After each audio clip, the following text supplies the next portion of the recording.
Ayos lang naman ako, Chang. Kaya lang syempre, nakakalungkot lang ako na gusto kong makita sana si Elsie, pero hindi naman mo pwede.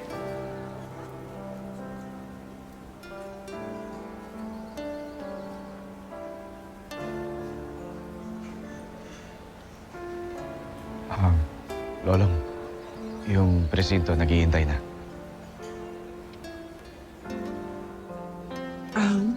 Sasama ako sa'yo sa presinto. Salamat, Chang.